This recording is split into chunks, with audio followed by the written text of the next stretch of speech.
All right, friends. Hello, and welcome back to another episode of Our Life Beginnings and Always. I'm not technically supposed to be recording for this tonight, but I really want to play some more, so that's what we're going to do. Now, you may be wondering, what's up with the screen? Why are we back here? In between episodes, I was looking a little bit into this game and some of the reasonings behind certain things. I was mostly looking to see why my cove is such a jock, and I found out that that's just because I'm such a studious person that he kind of went for the opposite. But then I also found out things about the comfort level over here. So the way that I was taking it was my comfort towards Cove, when really this is your comfort in general, from what I understand. So think of it a little bit more as in this is outgoing, nervous is more of an introvert, and then relaxed is somewhere in the middle. Now, I'm basing my character in this game off of myself in real life, and when I was around 8 years old, I'd probably say I was pretty direct and outgoing, but we're getting into 13 years old now, and I was not very outgoing when I was 13. So I actually went back here, and I'm going to change it to nervous because I was a little introverted child at 13. As I feel like a lot of people are. Also, don't let me forget to put myself up to fond. I just wanted to double check, make these changes before we continue on with the rest of the game to more fit what I want out of this game. You know, I've just realized that my eyebrows are black. They've always been black. A little bit weird. Anyway, now we can hit ready, and we should be good to go. Moving on to the main game, though, I'm so excited, you guys, to be 13. August ended, September began. It was time to go back to school. Lizzie groaned and complained the entire first week. She hated going to classes. Still, there were interesting things to do that couldn't be done anywhere else. You weren't sure how Cove felt about it. He was enrolled that year. That was like a sign Cove would be staying in Sunset Bird for a while. At school, he was alright, but he kept his distance from the other kids. From what you saw, anyway. Originally, he treated you like everyone else, passing by as if you didn't know each other. But as the years went on, the two of you acknowledged each other more and more. A friendship has started to grow. That year, the divorce of Cove's parents was finalized. You overheard your parents talking about it, saying Cove's dad got full custody. At first, you were worried that meant bad news. It made Mr. Holden cry, apparently. That's cute. Then he found out it meant Cove would be living with his dad. He would only stay with his mom a few weeks of the year. Cove cried too. For different reasons, you thought. It seemed like Cove and his dad might move again, but Mr. Holden decided to stay after all. Oh my god, thank God. Mom asked him about it once. He said he didn't want to uproot Cove's life for a second time. Mr. Holden tried to get Cove to like Sunset Bird more. He kept encouraging his son to go out and see the place. Sometimes Mr. Holden volunteered you to spend time with Cove. Of course he did. You weren't sure how well it worked in changing Cove's thoughts of the town. Yet it might have been part of the reason you and Cove ended up growing closer. Cove never talked about it to anyone, what happened with his parents and with Drew whenever it was brought up. It was hard for him, yet nobody knew how to help. Eventually, Cove stopped crying on his own. You couldn't understand what had changed. Still, you worried about him. You could tell he wasn't completely happy. Maybe one day he could say out loud what he felt inside. After that, it felt like things had gone back to normal. Except what was normal didn't stay the same. Years passed, and suddenly you were in middle school. You weren't a kid anymore. You were 13 years old. That officially made you a teen, even if your sister didn't agree. The toys and crayons that used to litter every free space in your room had packed away somewhere, replaced by new hobbies. Interesting. I want to know what my hobbies are. There were other changes, too. Cove's cast got taken off. It was weird to see him without it initially. Underneath the pink plaster ended up being a long, thin scar that snaked across his forearm. Cove's chest puffed out in pride when someone drew attention to it. Weirdo. He also went through a major growth spurt. I read that at the end of this game he's like 6'4" or something like that. That's insane. He was the tallest student in his class for 2 years in a row. Cove will probably hold that spot again next time. In class, people knew him for more than just being tall. He also stood out because of how well he did in gym and other athletic situations. I cannot believe he's a fucking jock. Over the years, he began opening up more too. You saw him talking amicably with other kids or neighbors from time to time. And the only kid that came to visit the neighborhood when you were little, Shiloh, well, he was gone. He and his mom moved back south because of her work, just 1 year after Cove came to Sunset Bird. Oh, it's so soon. That's so sad for Lizzie. It had been really upsetting when he left. Lizzie was inconsolable for weeks. But nobody talked about Shiloh anymore. It was a long time ago. Anyway, remember that? Doesn't matter. You learned some heartbreaking things became less and less sad the further away they were, even if they had never gotten any better.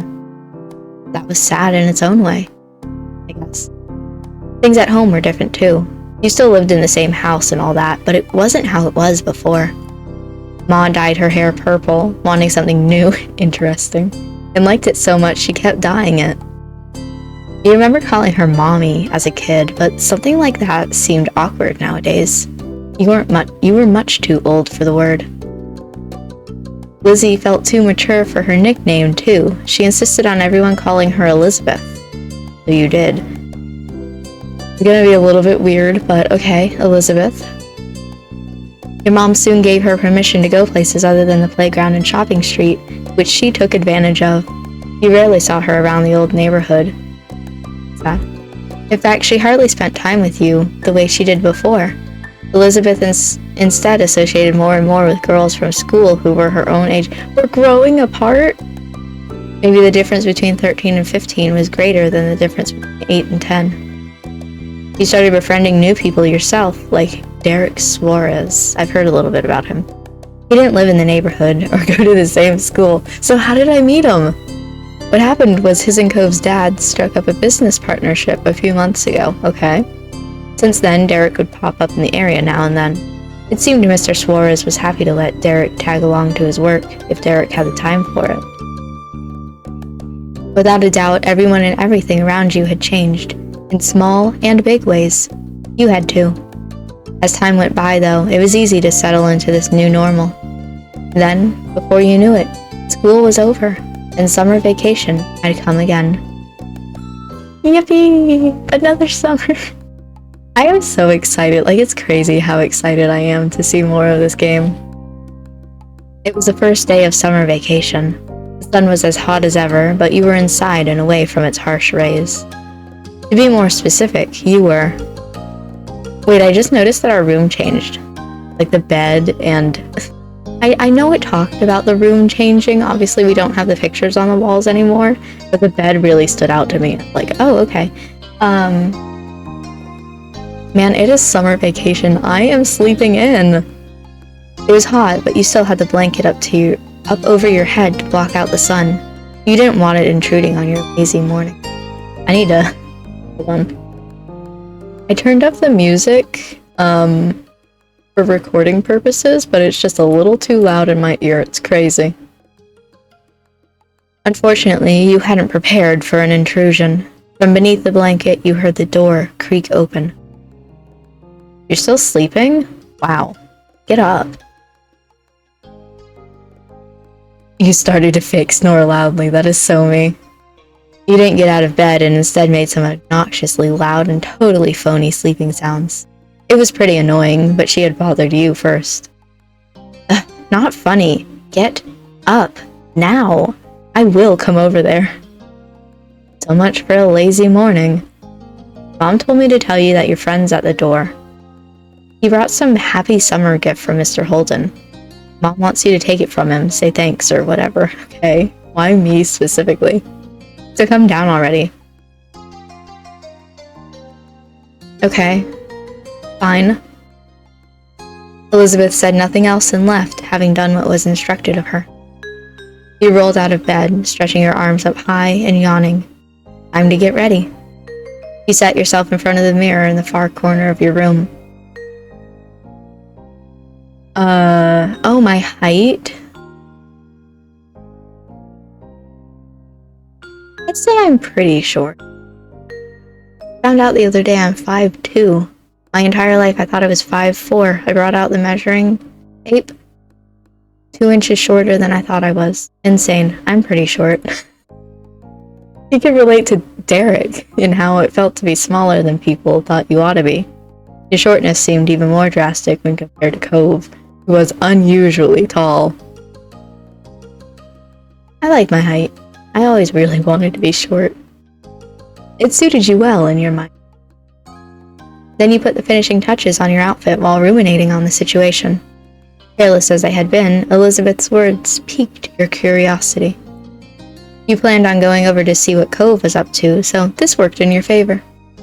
Your reflection grinned back at you. You were looking forward to seeing him. You left your room, resting a hand on the railing as you went down the stairs.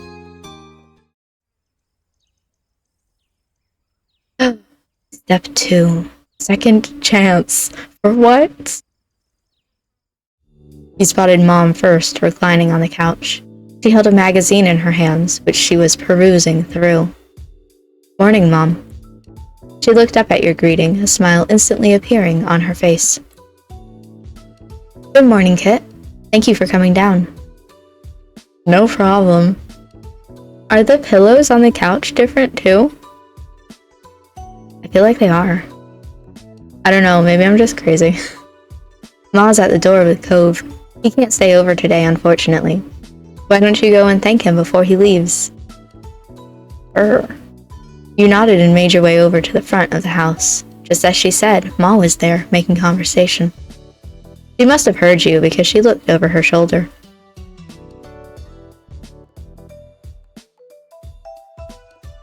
I'm unsure of how to feel about the purple hair.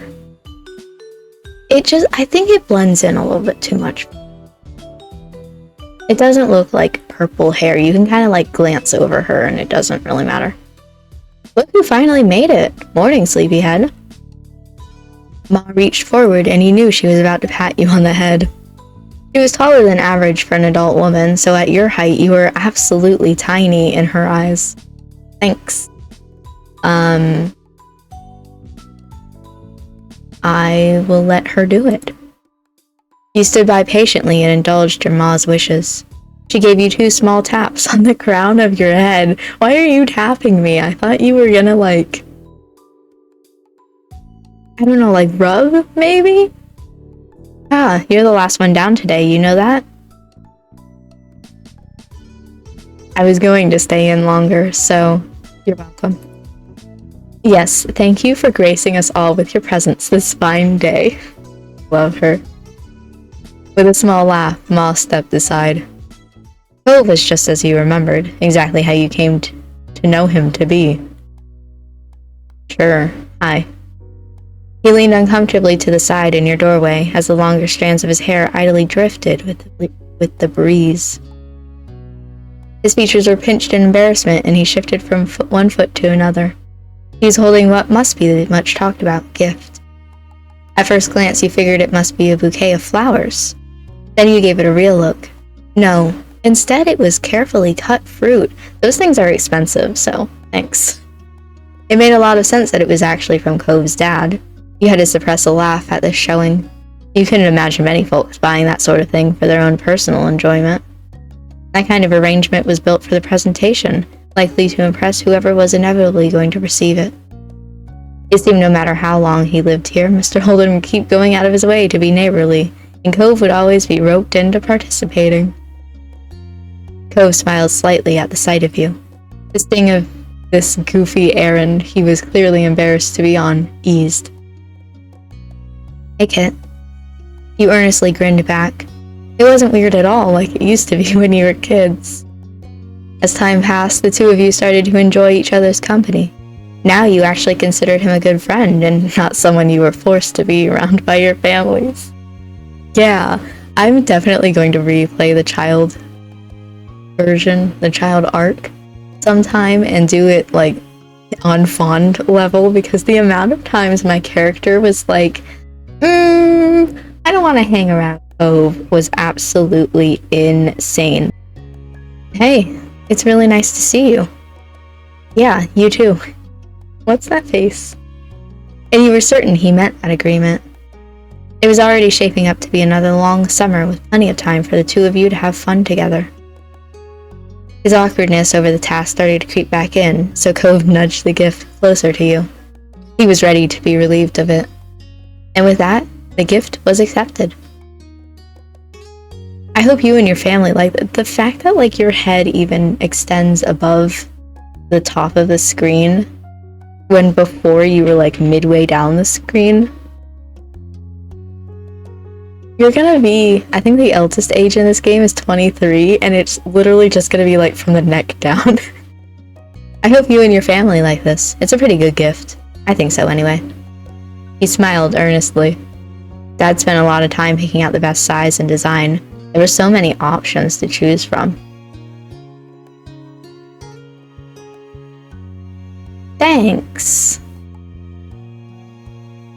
Yeah, I don't know that I would say thank you. That feels a little too awkward for me. Even now, it's like, ew. Thanks. To you and Mr. Holden. I'll tell him you said that. Mr. Holden's behavior really was different from any neighbor you'd ever had. Though after 5 years, you were used to his antics. And you'd since made up your mind on what your opinion was. He was great. And kind of handsome to boot. No, I don't know between he was nice and he was great. You know, like...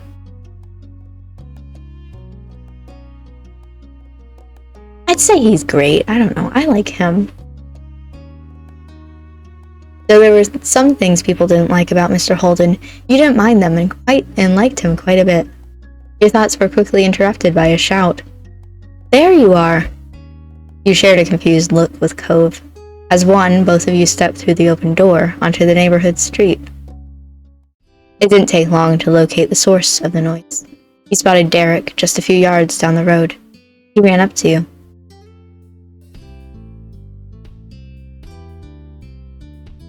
I don't know how I feel about it. I mean, we're friends, but just... Hi. I guess what are you doing here? You hadn't expected to see Derek today, though you never really knew when he'd appear. Hi. After stopping a couple steps away, Derek hunched over to catch his breath. Then he looked up with a wide grin. Hey, guy and pal. I was just at your house, Cove, but nobody was there. I should have figured you'd be at Kit's place. Do you ever spend time in your own home, or are you always just there? Derek laughed at his own joke. He either didn't notice that it embarrassed Cove, or the embarrassment was what he was actually laughing at. Derek turned to you. He was going to say more when his eyes widened and he gasped. What's that? You followed his gaze, unsure. Then you realized what he meant. You were still holding Mr. Holden's gift. This? It's kind of like a bouquet of flowers, but it's made out of fruit. Nice. Can I have some?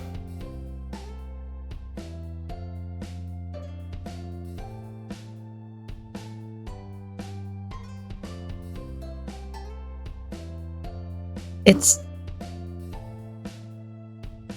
No. I don't even think that I technically own it. So, no, I can't give it to you. It's for my family. Derek pouted at your words, not hiding his disappointment. I'm sorry.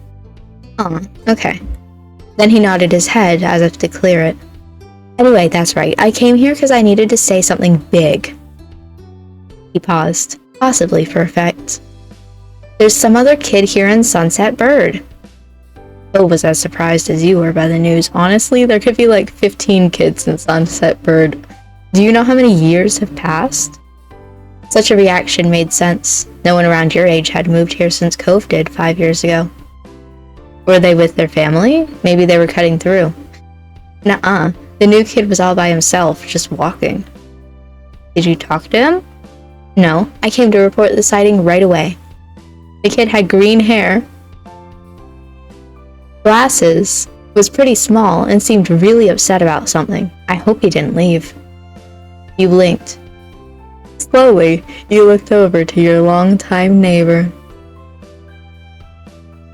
That sounds a lot like you, Cove. When you first got here, anyway. And it does, doesn't it? That's weird. He sounded almost fond, a small smile playing on his lips. Derek snickered good-naturedly.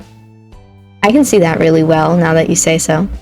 But what do you say? Let's go find Cove's look-alike. We should all meet him. I'll do it. Sure, I want to see who this person is. Derek grinned. Then he pointed down the street, the way he came. Last I saw him, the mystery visitor was going this direction. Nothing else needed to be said. The three of you were off. Am I still holding the edible arrangement? With Derek leading the way. Derek brought you to the beach, and as a trio, you made your way down the shore to the old playground. You walked the familiar path in comfortable silence. When you were almost there, you spotted the kid in question. His bright colors almost shone like a beacon beneath the rays of the sun. He scuffled around, kicking up the sand as he paced. It was true, he certainly seemed upset, but you didn't think he was sad like you had originally pictured. No, with his erratic movements and scrunched-up expression, he came off angry. You became uncomfortable at the idea of talking to this stranger now. You didn't want to bother him if he was in such a bad mood. Derek didn't feel the same. He waved wildly, calling out to the boy. Hey, guy! Over here! The kid, with a bowl cut, whipped around, an impressive scowl carving deeper onto his face. His eyes were tired, but a strong hostile energy still radiated from him. What? What is it? What do you want? The sharp tone made Derek flinch. He shifted on his feet. What's your name? Jeremy. Was that it? No, I'm Derek, and that's Kit and Cove. We were just walking around and saw you. We wanted to say hi. There aren't a lot of kids our age in the neighborhood. Yeah, so, it's cool to see someone else here. Strangely, Jeremy grew furious by your response. If steam could erupt from a person's ears, it would have happened then. They did bring me somewhere stupid. Of course. What? My parents. They're the ones who brought me. I didn't walk to this town. Can you not figure that out on your own? Right. My dad brings me to Sunset Bird too when he has to come for work and all that stuff. Not bad. That earned him a glare from Jeremy. Derek winced beneath it, glancing away. It was a struggle to remain friendly with the Jeremy guy. I mean, I wouldn't want to come here for a real vacation, probably either. Damn, Derek, come on. That's an understatement. This doesn't count as a vacation. It's a waste of time, a chore. My parents... I forgot who was speaking. My parents' family is nearby, and we just had to come see them. Ugh. If they're your parents' family, doesn't that make them your family, too? I guess. That's a pretty good reason to come by. Did you want to go somewhere else? No? And what do you want, dude? Jeremy crossed his arms with a huff. He turned away. They should have gone by themselves since they cared so much and left me home. But I'm not allowed to be by myself. Makes no sense. They're the ones who don't know how to do anything. And I'm the kid?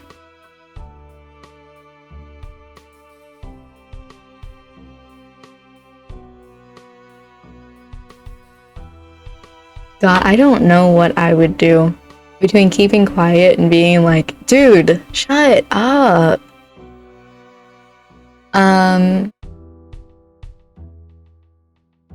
At 13,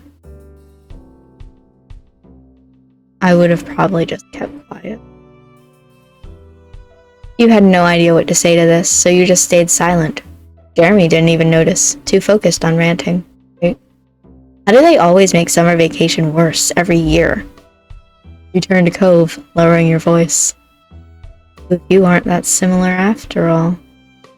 Jeremy must have had good hearing, though, because he caught the private exchange and scoffed. Of course we're not similar. My eyebrows aren't stupid. Cove's cheeks flushed crimson at the insult. He couldn't be sure if it was out of embarrassment or anger. Maybe both. Come on. How can you say that when you've got a bowl cut?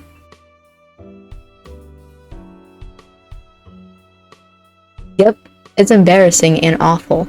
But my parents made me. I won't have to have it when I'm older. I sure hope not. I don't know what he's going to do with those things except maybe shave them off. He probably should. I bet he'd look less dumb with no eyebrows. Okay. I wouldn't do any of those. You just rolled your eyes, you pressed your arms, you shook your head, you patted Cove on the shoulder. There, we'll be okay. I wouldn't fucking punch him. I would grin.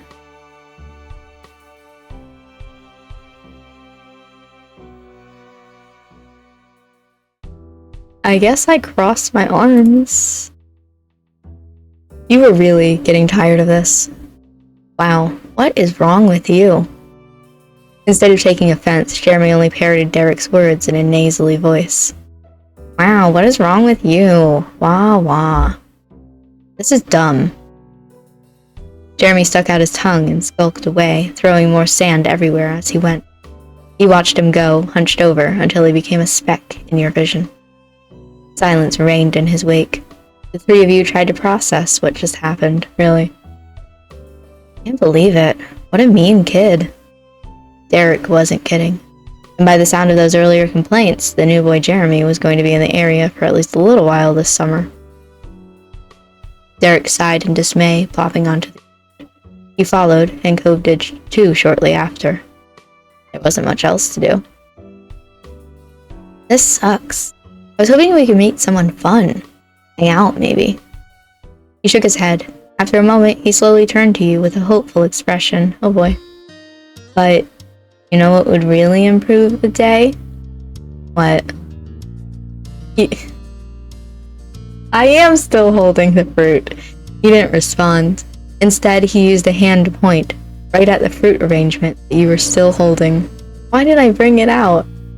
You'd completely forgotten about it during the mini-drama that unfolded. You had gotten used to the wait. Glancing over to Cove, you noticed he was eyeing the fruit. He must want some too.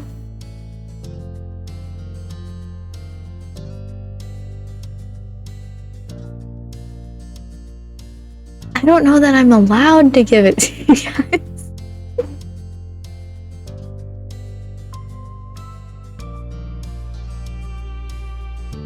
I should save it. Okay. I'm sorry. He sagged, still staring at the glistening fruits, but he didn't insist further. Yeah, it's a gift for the Thicket family after all. They should be the ones who get to have it. Sorry for asking. It's fine. Quiet once more descended upon the group. Cove turned towards the ocean, a peaceful expression on his face. Hey, you two remember the land before time? That fruit thing makes me think of it. The dinosaurs all like the leaves that were shaped like stars.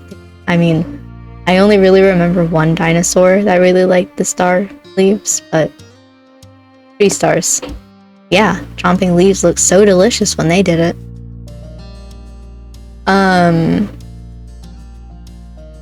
Should I worry about you? I really liked that movie when I was a kid. So, I had a dinosaur I named Sarah. Like, specifically because of that movie. Me too! Derek didn't say anything further about dinosaurs or otherwise. For the next few minutes, the three of you watched the waves crash onto the shore. Hey, Kit. Yeah. Two of you met eyes casually. That was pretty cool what you said back at the guy. About his bowl cut? Oh, thanks. I was just saying what I thought. Derek chimed in while in high spirits. You totally owned him. I don't know what his parents say, but it's good at least somebody is around to tell him what's what. Yeah. Derek then leaned back on his arms. He contemplated the sky with a content sigh. So, are you both ready for summer break? Yes. Cool on you. Wish I could say the same. Feels like there's a lot to plan for. What the hell are you planning? What about you, Cove? Are you ready? I think that depends. Before you could say anything else, the light atmosphere was shattered. Oh boy. Hey, Kit. You glanced over your shoulder to see your sister. She strode closer and closer, appearing none too pleased. What did I do? I've been looking all over for you. Ma said you and Cove ran off with the thing Mr. Holden bought for us. It's a good thing I saved it. She leered over you with arms folded. So, where is it? It's fine, and right here. You turned your body to face her and held up the bouquet, proving that it was in one piece. She inspected the fruit arrangement with a small frown. Alright, looks good. But if all you're doing is sitting around, you better take it back to the house now. It's not just for you. She grinned, glancing at Cove, who sat beside you. Even if you do have an in with the delivery boy, this was up to Mr. Holden. Cove stifled a chuckle and gave you a conspiratorial look. Get going. This wasn't okay just because you hadn't done anything. Yet. Oh no, I think I hear the mean kid coming back. We better get out of here. Elizabeth blinked, confused, and looked around. What kid? I don't see anyone. Derek didn't bother explaining. He just launched up to his feet and ran off. Cove hopped up too, gladly taking the opportunity to exit the situation. He followed after Derek, but he sent a look to you from over his shoulder. You turned to watch Elizabeth. She stared back, brows raised. Run! Without a word, you too got to your feet and bolted down the beach. Unimpressed, Elizabeth rolled her eyes. So immature. She shook her head as she walked towards the house, not bothering whatsoever to follow. Why do I still have the edible arrangement? Meanwhile, the three of you made it back to the shoreline. Derek pumped his fist, grinning in triumph. We escaped and shall live to see another day. Yay. For now, at least. Victory! You threw up your arms in celebration. You chuckled together, walking further down the beach, side by side. You definitely wanted to stay outside a little longer. You had gotten a bit of a talking to for running off with the gift twice, even though you hadn't eaten any of it. But Elizabeth was also asked to be a bit more patient in the future. In the end, the four of you had split the bouquet and the event was fully resolved. And to be honest, I don't really like edible fruit bouquets. So I had no stakes in wanting it. That was a little while ago now. Later that night, you found yourself seated near the kitchen counter. Your fingers drummed on the surface as you waited, your gaze trained on the phone. You were waiting for a call tonight, specifically from your cousin Leandra. You didn't want to miss it accidentally. Your uncle, aunt, and Lee used to live many hours away, okay? Your families only saw each other a few times a year for big occasions. A while back, though, they moved and were closer to you than ever before. You now hung out regularly. With school being out, you're positive she was going to want to come over a lot. The two of you were the same age and got along well. She used to be really fond of Elizabeth, too. But now that your sister had become allergic to interacting with her own family, it tended to just be you and Lee who spent time together.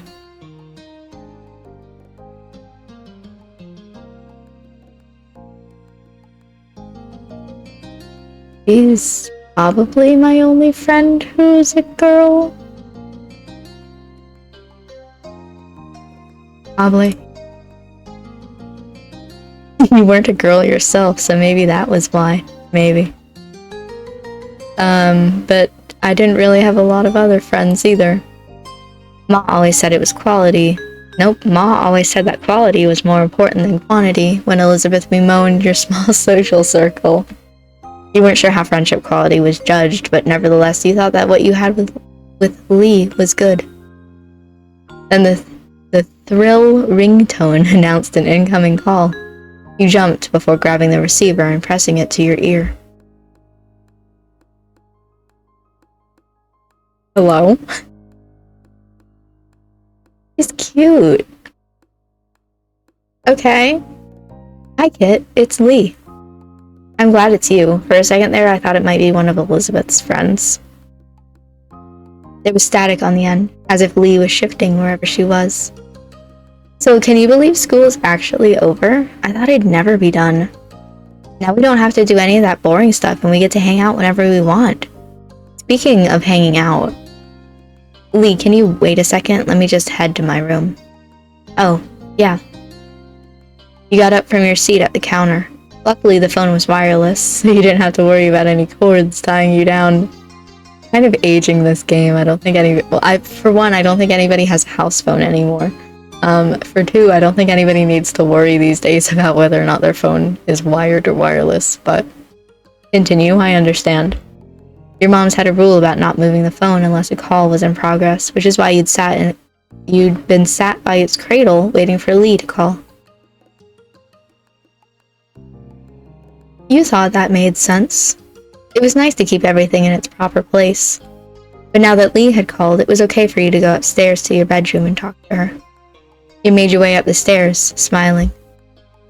After you had arrived, you shut the bedroom door firmly behind you. You took a seat on your bed. Alright, I'm here. Cool. Hey, did you know the girl down the street from me has her own phone now? A cell phone.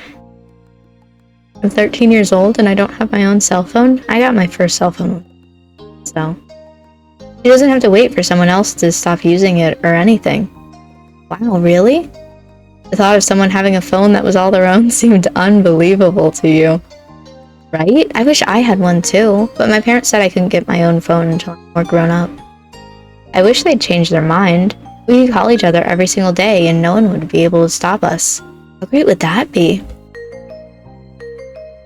That would be really great. We could even stay up late talking about whatever we want. Lee sighed thoughtfully into the receiver. At least they said I could have it someday. I can't wait. He sighed dramatically. I bet I'm not going to get one until I'm all the way in college. Squeezing the phone between your shoulder and ear, you puffed up your pillows and made yourself more comfy. It was strange to think of a time when normal school would be over and you'd have to choose whether or not to go to college. School was such a big part of your life right now. Oh boy.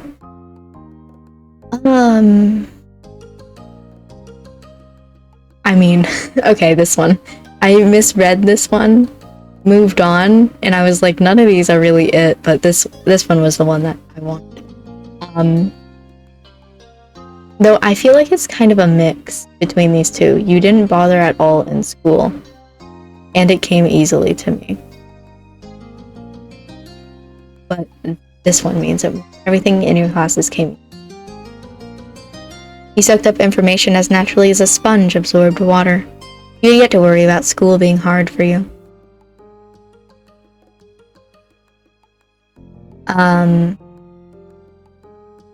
I am confident that my grades would remain great. You could definitely keep the streak going. Yeah. You tried to sound engaged, but your mind had decided to go back to school despite the season. Lee knew you too well to be fooled. Sounds so spacey. What's up? Just thinking about school. Lee groaned. Are you thinking about how we don't have to think about it because it's summer? That's what I'm doing. I hate going. I get what you mean. Though I guess school isn't all the way bad. You can do some good things there. You can just do more when school's out.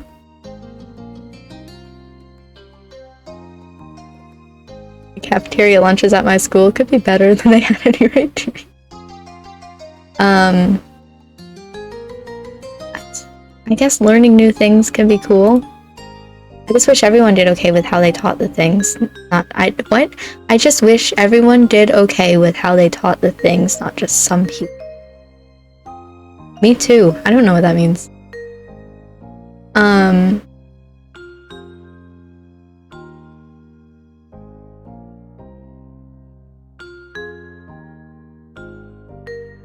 The cafeteria lunches at my school could be better than they had any right to be?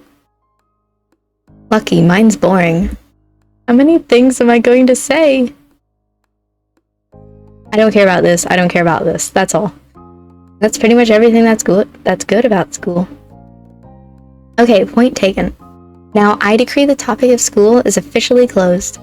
We have to talk about this summer first before we start plotting the rest of our lives. I've got some plans already. Like? I'm gonna visit my cousins. You chuckled. Of course. What's something you want to do? The first thing that comes to your head. I want to read. Let me know if you read anything good, unless it's scary or sad. Sure. You leaned back in your bed, settling in, as you continued chatting with your friend. Even though it hadn't been that long since you saw her and you'd be seeing her soon, you found plenty to talk about. For one, the events of the day. You sat up straighter. I was with Cove and Derek today, and we met a new kid. Like, at your neighborhood? Mm-hmm. His parents are visiting family, so it sounds like he'll be around for a little while. I don't know how long. What was he like? Mean? He kept snapping when all we were trying to do was talk to him. He just kept being rude to everyone. But especially Cove, it was awful. I don't think I want to meet him. You want a boy to stay away before even meeting him? That's an unexpected twist. Your cousin was pretty popular with the boys who knew. She seemed happy enough to have them around until they started to annoy her. Who are you to talk? Cove and Derek are always around. They're both boys, you know. I'm not the one who invites them. They show up on their own. No, I mean, I guess that's valid.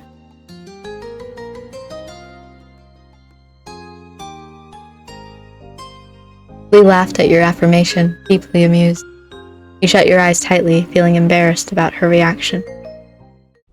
There was a stomping noise approaching your room, heralding the arrival of your irritated older sister. Why are you such a bitch at 15? She flung the door open, a frown etched on her face. How long are you going to hog the phone? It's my night. Glancing at your watch, you realized that your quick call had gone on much longer than. Elizabeth held out her hand, the other one lodged on her hip. She noticed the realization on your face. Time's up.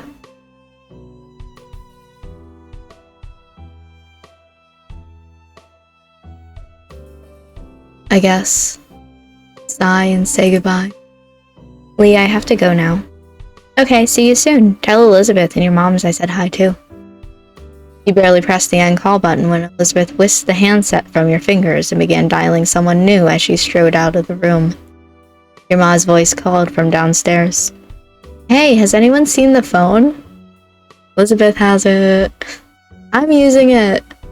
With that, she shut the door behind you. Silence was left in the... I feel like at least Elizabeth should get a cell phone. She's 15. That was one way to end your first day of summer break. Apparently not, because it's still going. Sometime later, it had gotten dark outside, and you laid in bed, wide awake. Your window rattled all of a sudden, startling you badly. The ghost again. You flinched, staring over at it with furrowed brows. From your vantage point, you saw only the moon in an open sky. You were... I was... curious. What had caused that noise? Cocking your head, you sat up and moved closer to the window. You wanted to get to the bottom of this. To your utter shock, your gaze was met by a pair of familiar ocean blue eyes. Kind of... on the ground floor, because I'm on the second floor, aren't I? Or just right there? Hello? Cove? You squinted. Yep, Cove was right outside your window. Hello? Your house was very angular and some parts stuck out further than others, so theoretically it wouldn't be hard to climb on around. Still, just because somebody could, didn't mean you expected it to ever happen. To his credit, Cove was doing fine. His feet were braced against a section of the wall that jutted out, his arms flexing in the air. What the hell, Cove? He easily lifted a hand and waved at you from the other side of the glass. You hurriedly opened the window. I'm afraid you're gonna fall. Cove climbed over the ledge, releasing a breath once he was safely inside. I can't. Hi!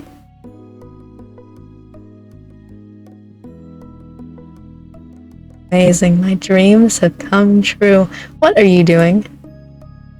Visiting? Why? I knew that it's late, but I didn't know what else to do.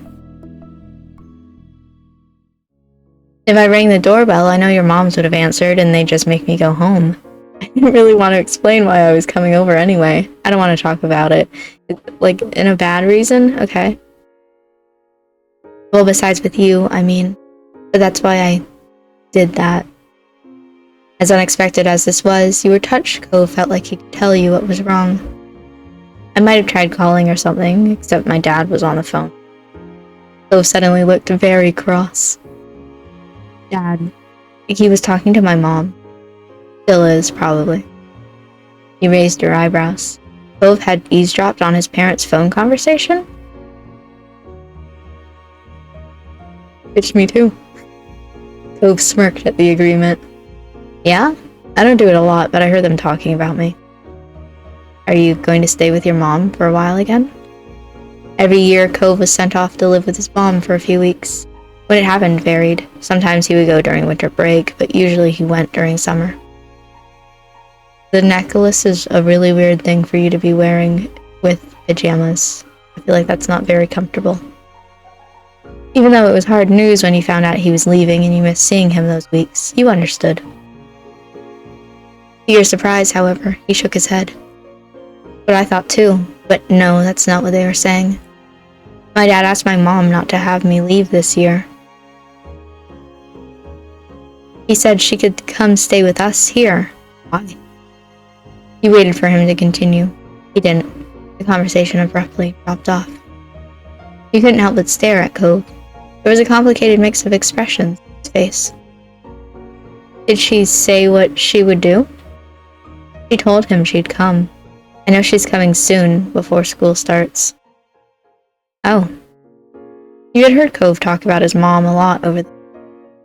He'd tell you about past memories or what had happened while he was visiting her.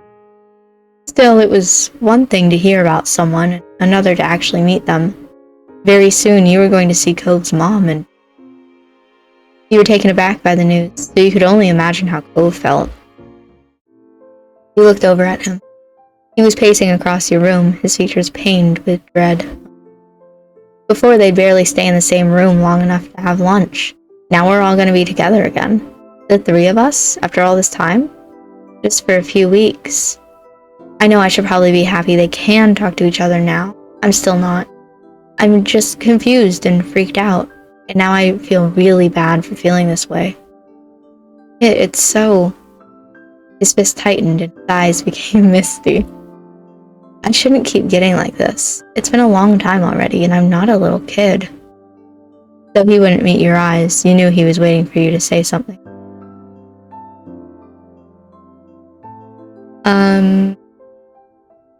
There's nothing wrong with feeling bad in general. The tense line of Cove's shoulders eased. Thanks. That makes me feel a little better. Like I'm not freaking out for no reason. A momentary silence fell over the two of you. You marveled at how the day started.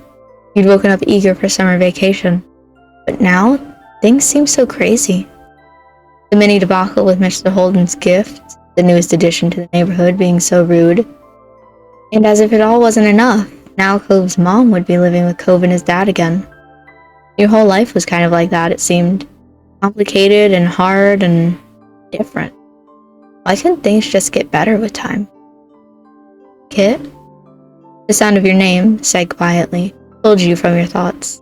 Cove gazed at you, concerned. Are you okay?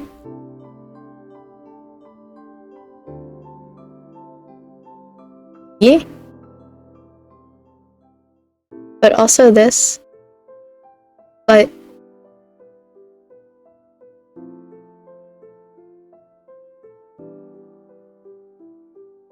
I'm gonna say this one.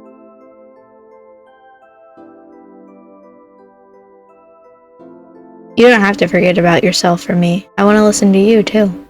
Thanks. I'm good. Cove grinned reassuringly. It was small and delicate, but you knew it was genuine. He'd come here, conflicted and upset, only to end up worrying about you. He really was a great friend. You know, I think I don't want to talk anymore about this. Animal. He looked away, his lips thinning into a line, and rubbed at his...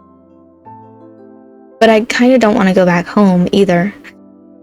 Could I stay a little longer, just doing something else? He appeared equal parts hopeful and vulnerable. How could you possibly turn him away? I was gonna say, there's probably an option to turn him away. There isn't! Of course, you can always stay here, Cove. You smiled shyly, your voice as tentative as his was. But you meant what you said. Cove perked up at your response, a smile appearing on his face. He immediately took a seat on your bed, not afraid to get comfortable. Okay, make yourself at home. You felt a little better at the sight, somehow. You still had a lot of worries, but you were glad he was there. And not just tonight. You were glad he came into your life in the first place. That was a change you'd never want to do. Who would have thought Cove would mean so much to you? You certainly hadn't in the beginning. You kept your distance, and so had he.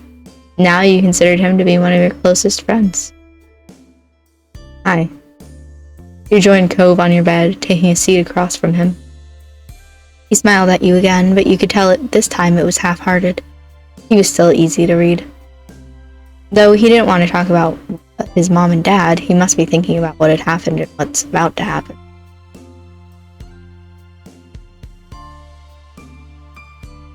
Yikes.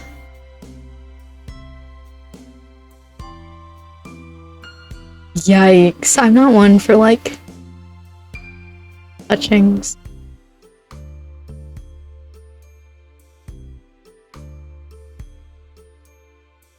There, buddy.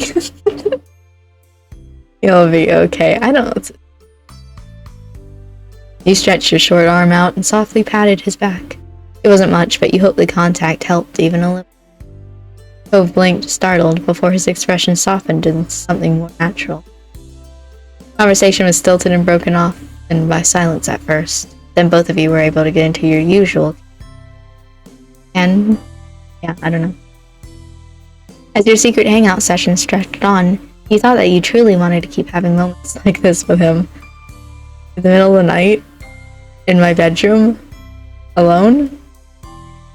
You hoped a day would never come when life decided that the two of you would have to part ways.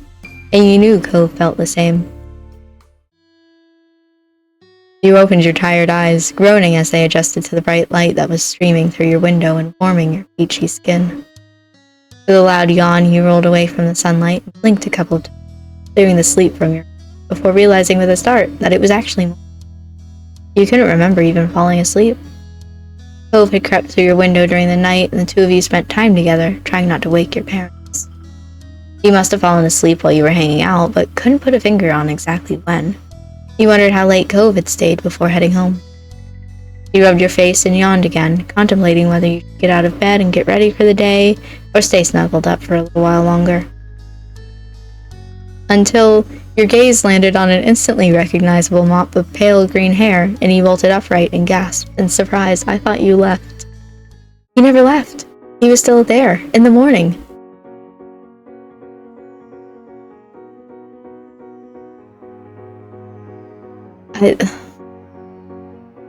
Hold on, I've got to think about this. What would I do if I woke up? I guess that I'd probably laugh, but I'd also kind of want to be quiet about it, so I don't know. He had fallen asleep while sitting on the ground and precariously leaning his head on the side of your mattress. That is funny. With your laugh, his eyes snapped open and his head slipped from its source of support. He didn't stop going down until he smacked right into the floor with a crack. You clamped a hand over your mouth and looked down at him with wide eyes, curled up where he had landed rather ungracefully. Ow. I mean, I'm actively laughing, so. Cove gave you an unappreciative look, but you couldn't help it. This was too funny. If either of your moms found out Cove had slept here last night, the two of you would be in big trouble. Cove blinked at you a couple of times, his eyes growing in panic as some thought that only he could hear settled in his mind. Oh my god, I fell asleep. You weren't exactly sure what to do as you watched Cove pace your room, looking around frantically. Cove stopped mid-step, and you wanted to ask what he had been searching for, but you guessed he wouldn't know the answer to that himself. Despite that, he hadn't calmed down completely. The atmosphere was still frazzled.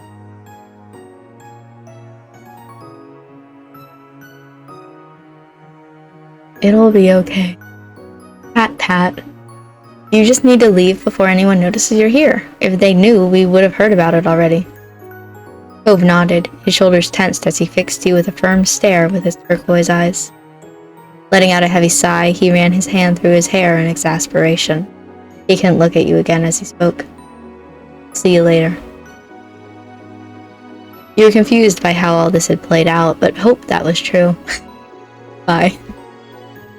At that, you were suddenly wrapped up in a tense embrace. As panicked as he was, this seemed to be something he couldn't forget before leaving. Okay. Thanks, again. You're a good friend, kid. He firmly whispered the words into the top of your shoulder. But you were let go before you had a chance to respond, or even act. In a matter of seconds, he had climbed over your bed and opened the window. The cool breeze rolled off the ocean, fluttering through Cove's hair and filling your room with its salty scent. Cove fearlessly stepped out onto the ledge. Please don't fall. Good luck. There we go. Good luck, and please be careful.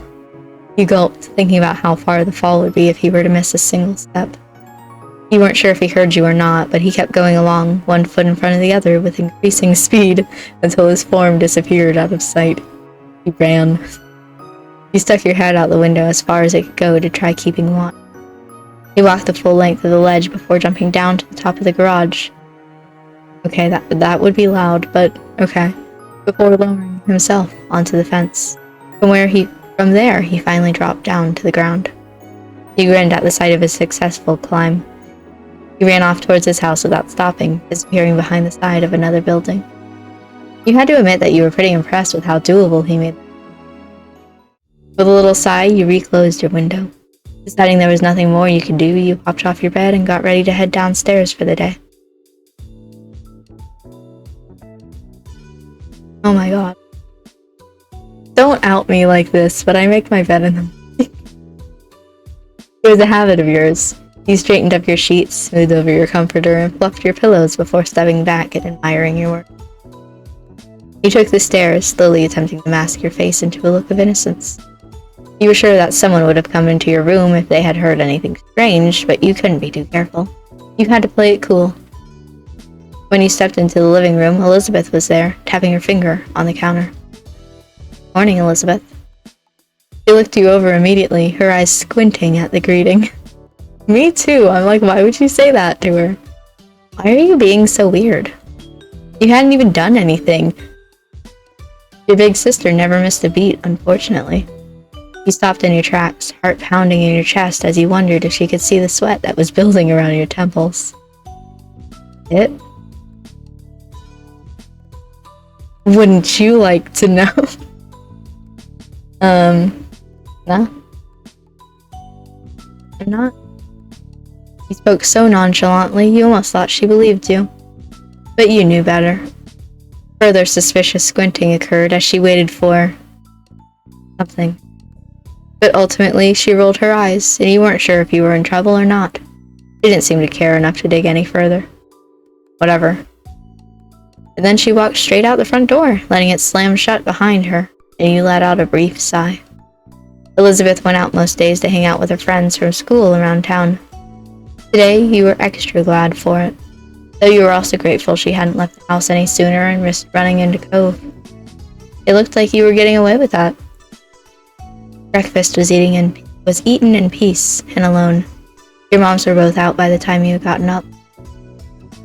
They had left you a serving of food from the breakfast they made. Hash browns, an omelet, fruit salad, and there were a few sausage.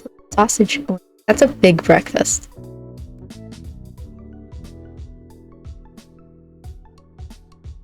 You passed on some parts because they weren't things you liked. You appreciated that there was variety in the meals your moms made. The parts you did have were tasty. The day lazily drifted by at home, and eventually your parents returned. You pulled open the fridge again, lingering in the frosty air for a moment or two before grabbing a bottle of ice-cold water and taking a long drink. It was a perfect, balmy summer afternoon, and you had decided to head outdoors to find something to do. How long is this opening? My god! You hadn't decided what that something was just yet, but you were sure something would pop up to occupy your time. As you were heading out the front door, you paused for a moment. You hadn't seen Cove since he had left that morning, and you couldn't help but think about what had happened to him. Would it be bad to go over to his house right now, or to call him to check in? You stepped out of your house, still stuck in an internal debate with yourself, when a voice caught your attention. Hi, Kit. Confused, you looked over to where an unrecognizable woman was waving at you, a friendly smile plastered to her face. You racked your memory for where you might have seen her before, but nothing came to mind. I have an idea. And it's kind of silly if it's true. Not your school or from the country club your moms took you to. You had absolutely no idea who the woman was. The woman crossed the road towards you, and you were a little unsure whether you should stay put or go back into the house and lock the door.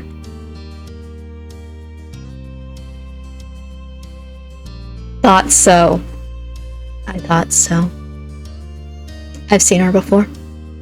Oops, I'm sorry. Was that presumptuous? I've heard about you, but you have no idea who I am, do you?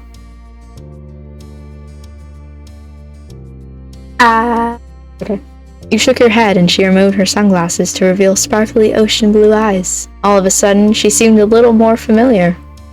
My son lives here, and my ex, too. With a bent smile, she lifted a hand to point at the condo across the street from your own house. She was Cove's mom! You didn't know why you hadn't realized sooner, now that you've gotten a good look at her. You know what that means? The fact that I walked out of my front door and she immediately recognized me, do you know what that means? Cove's a little bitch who doesn't shut up about me. Makes sense that she was Cove's mom. I don't know, she seems nice. Her attitude was friendly, and it seemed like she was genuinely happy to meet you. No matter your thoughts on her, you still felt taken aback that she had appeared here so suddenly. Cove mentioned she was coming, but you hadn't got the impression it would be the very next day. She extended a hand again, this time for you to take, and you studied the manicured fingers in front of your face and the assortment of bracelets that dangled from her wrist. Oh, okay, so she's like... I'm Kyra Priest. You can call me Kyra. Great. Love this for me. I guess I will shake her hand. You reached out and took her hand, and she shook yours firmly, grinning wide. You already know my name? That I do. Cove's mentioned you to me before. It's nice to officially meet you, Kit. Cove talked about you to his mom. He hadn't mentioned how he said things about you to her. Nice to meet you, too. She smiled at you fondly, her eyes crinkling at the corners. Hi. The sound of a door opening and closing caught both your attention, and when you turned towards the sound, it was to find Cove exiting his house, his eyes skimming the ground. Considering just how tall he had grown, you kind of figured his mom also would have been tall, but she was much more on the short side, for an adult anyway. Cove's height must have come from his father. There you are. I thought you were going to keep me standing out here all day. You tried to catch Cove's eye as he walked towards you, but his gaze was firmly fixed on the sidewalk. When he finally crossed the road and looked up, he gave you a pitiful look. After the way he had acted last night, you knew he must be feeling pretty mixed up about it. You tried to wordlessly express that you understood. Cove and I are heading into town to grab something to eat while the snore is at work. Kyra beamed at Cove and ruffled his hair, which only seemed to upset him more. You assumed the snore he was talking about was Mr. Holden. Hey, you should come with us, Kit. I'd love to get to know you better. Great. Yeah, you don't say yes to this. There was a pleading in his tone that, okay, fuck. I'll go. Of course we'll run it by your parents first, for that. It'll give me an excuse to meet them, which I need to do at some point. It's important to be neighborly if I'm going to be roosting on the street for the time being. Any whoosies, let's go. I love the any whoosies. Kyra walked ahead towards your house, and you hung back with Cove, who wrinkled his nose as he watched. I'm sorry about her. I really do want you to come. I don't want it to be just the two of us. Not right now. You leaned in closer and whispered while checking around for anyone who might hear. What happened? Did your dad know you were gone? Cove shook his head and sighed heavily. Dad was so focused on Mom showing up that he didn't even notice. I thought when I heard them on the phone last night that it was something they were planning for the future. This morning, Dad said it was supposed to be a surprise, and I guess I was surprised. He's gonna be here all summer. All summer? Oh. You were surprised to hear that, too. Cove sighed again, even heavier. I'll go with you if you really want me to. He smiled, his shoulders relaxing a little. Thanks. That'd be cool. Interesting. The two of you headed over to where Cove's mom had just knocked on your front door and stood behind her. Hi. Just imagine, like, this random stranger, and then Cove and me in the background just standing there like, hello, mothers. We're going out to eat. Don't worry. Mom answered the door after a minute, her eyebrows lifting in surprise at the group she found in front of her. You realized that, like you, she would have had no idea it was Cove's mom who was hanging with you. We found an adult.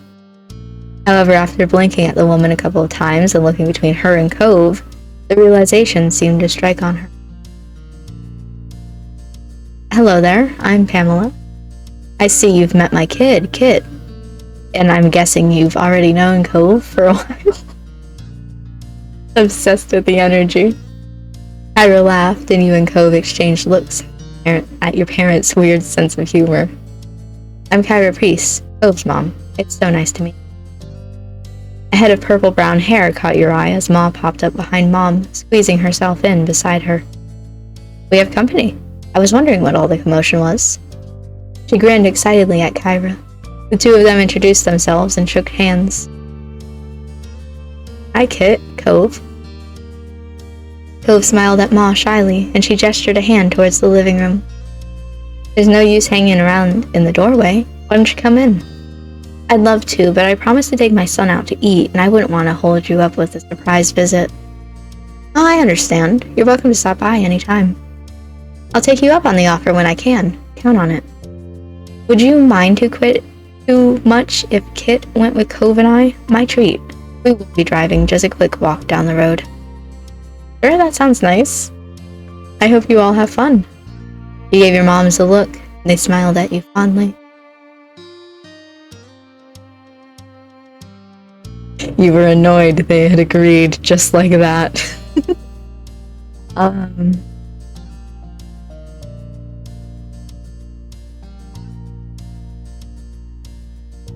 mean, I don't feel happy about it, but I'm also not annoyed. I'm just kind of like, I'm just going with the flow.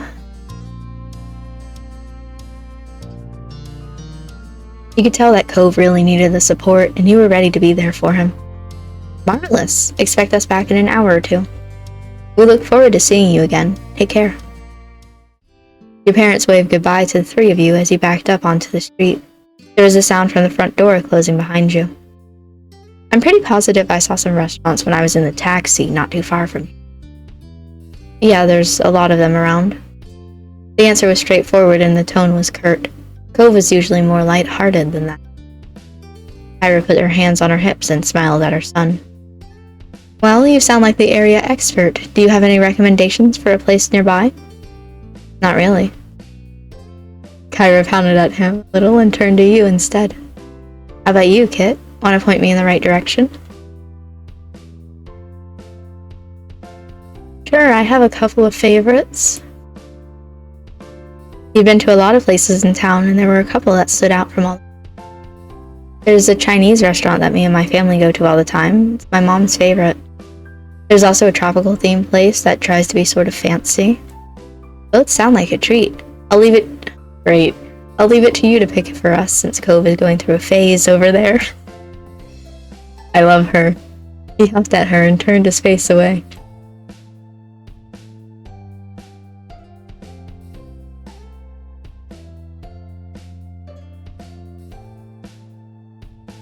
I would choose Chinese.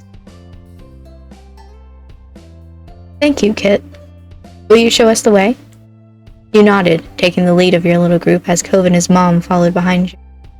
Together, the three of you left the neighborhood behind. The walk was about 15 minutes, and along the way, Kyra asked a lot of questions about the area. Cove was quiet most of the time, so you ended up answering her instead. Great, cool. Kyra explained that she lived in a large city, and she loved how peaceful and relaxing everything seemed in Sunset Bird. The restaurant was busy as usual, but luckily you were shown right to a small table.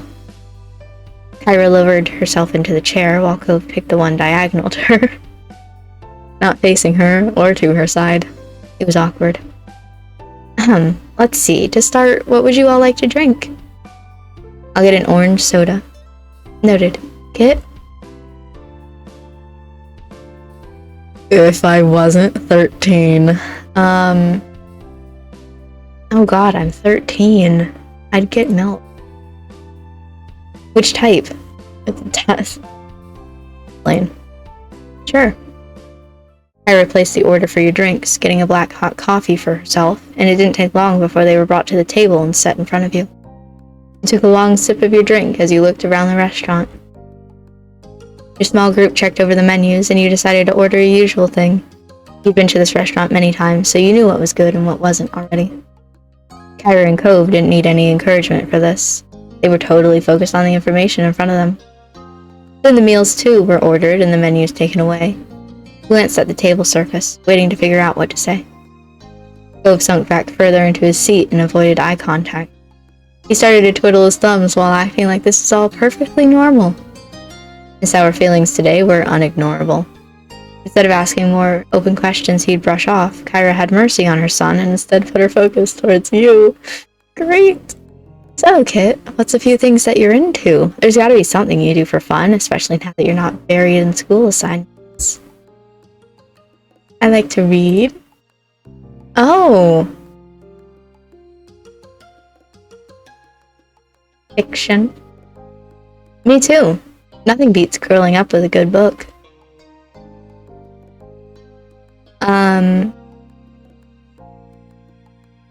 At 13? I read manga at 13. I haven't heard of that style, but I'm sure it's very good. Thanks. None of the rest. And... goodness. And I'm really into Cove. Holy shit. Games are fun. I like to play video games. I don't know much about them. Maybe you can show me sometime. And... at 13, I write things. A fellow writer. Oh my god. Oh my god. Why do you write? Why? That's illegal. You're gonna have to go to jail. Writing is a great form of expression, don't you think? Iris sighed wistfully, her eyes going soft. That's pretty much it. I'm really into Cove. I want to say it just to see her reaction. Oh my god. I need to do it just to see her reaction. You guys, I'll go back. Kyra let out a sudden laugh and Cove gasped beside you. It was dramatic enough to inhale. It was a dramatic enough inhale that he almost choked on the soda. You felt your cheeks going red. You'd meant it in a normal way, but it sounded really weird saying it out loud. Cove whispered at you disapprovingly, obscuring part of his face with a hand, but Kyra only waved him off and encouraged you to go on. All I meant was I like hanging out with Cove. That's it. Well, we have something in common. I want to keep it now. I wasn't gonna do it, but I want to keep it now. I'm not going back. Kyra smiled at Cove, who didn't look too impressed by either of you at that moment. That's it. Hold on. Watch. I don't watch TV. Hang out with people? No. Going to the beach? Sports? No. Music? I feel like the game's gonna take it the wrong way. I mean that I like to listen I was in chorus. 13. Spend time on art? No. Studying? Hell no. Fashion? No. Done. Thanks. I'm happy to learn more about you. There's so much I hadn't heard. Cove leaves all the details out. So what exactly did Cove say about me? Ira laughed, holding a hand in front of her mouth. Why do we laugh the same? Damn it. I can't tell you that. I didn't come all this way to embarrass my son. Too much. Kids are delicate at this age. He laughed again, and he glanced at Cove to see his reaction. He was trying not to pay attention, but you could tell he was uncomfortable. Hoping it would clear some of the tension in the air, you decided to ask Kyra a few questions of your own. Cove hadn't told you much about her, and you were curious to know more about this woman who was such a big part of his life. What exactly do you do for work? I'm a travel writer for magazines and things. I keep people in the loop on what's worth seeing. It's good work. Oh. Are you in a relationship? No. What do you like to do? Spend time with my little boy, of course. And traveling. A real shock, huh? Where do you live normally? Nevada. Have you ever been there? No. It's a beautiful place. Check it out if you can.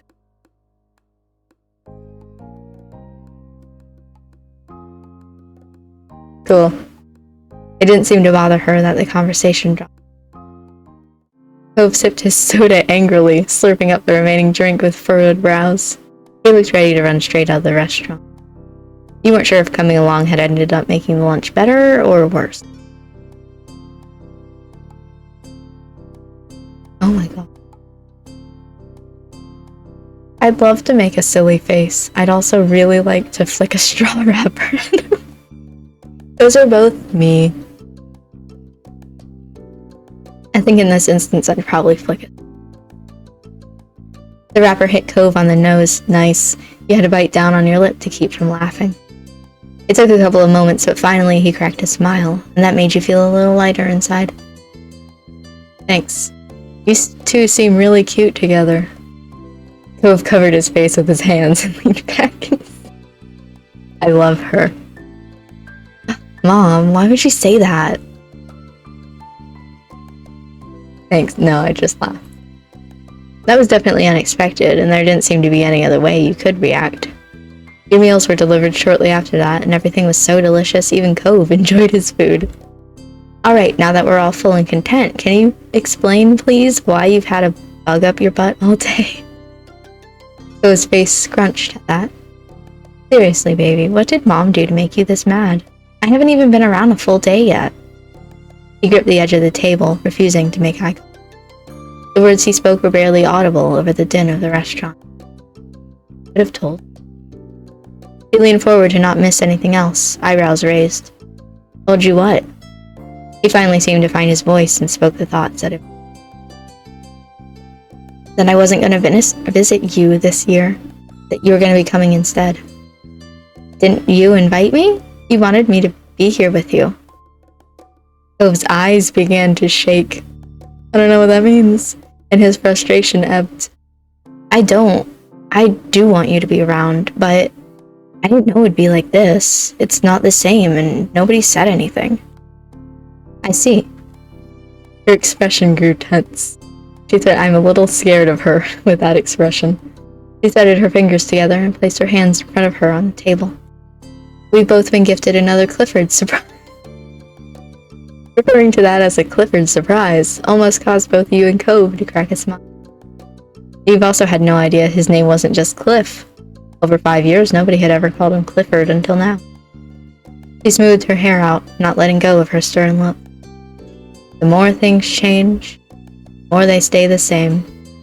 They let out identical sighs, but smiled weakly at one another afterwards. I can go home, Cove. We can still set up a normal trip to my place before the summer ends. Cove's lips tightened, tightly closed together. He seriously pondered the option. I think I do want you to stay. I miss it when you're not there. My heart. He reached across the gap, grabbed his face, and planted a kiss on his cheek. Cove tried to wiggle away. Mom, stop. I'm sorry, sweet young men need to be smooched by their parents. If I don't, they'll take away my mom license. Of course, yes. Kyra was completely enthused by Cove's admission, though a tone of seriousness did return to her voice when the conversation continued. Do you want to talk to your dad, too? No. Cove had snapped the word instantly, but reeled his annoyance back just as quickly. Maybe later, not today. I understand. We can shelf it. Thanks, Mom. Thank you for talking to me, little mister. She grinned affectionately at him before turning your way, oh boy. And thank you, Kit. What did I do? It's easy to act like a baby with your mom. It's harder to keep that up with your neighbor watching everything. Especially when you really care about what said neighbor thinks of you. Kyra, are we talking shit? She winked. Mom. She just ruffled his hair with a laugh, then moved her hand down to tap the end of his nose. And that was how the issue was resolved, at least between Cove and his mom. When the three of you left the restaurant and Kyra paid the bill, you walked back to your neighborhood slowly. You'd eaten so much by that time, you were beginning to feel sleepy. It didn't help that the lunch had happened late and the sun was already beginning to descend from the sky.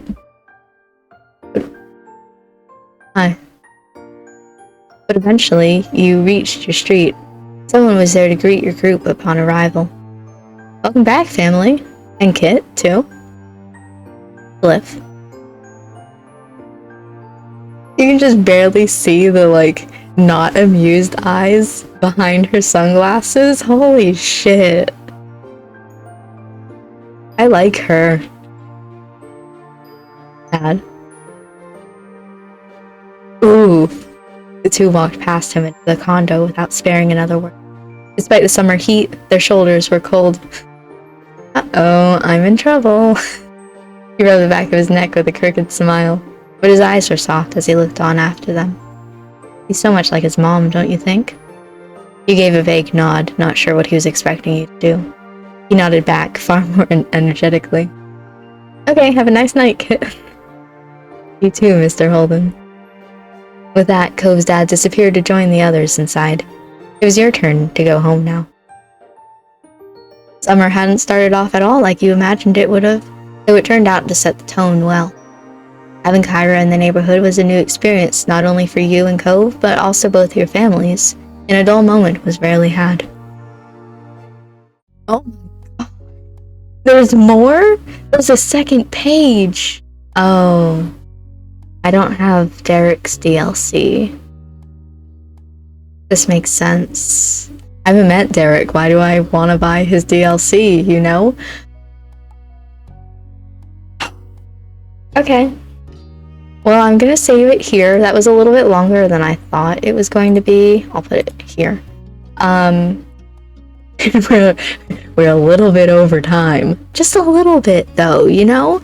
But I'm definitely excited to get more into our life.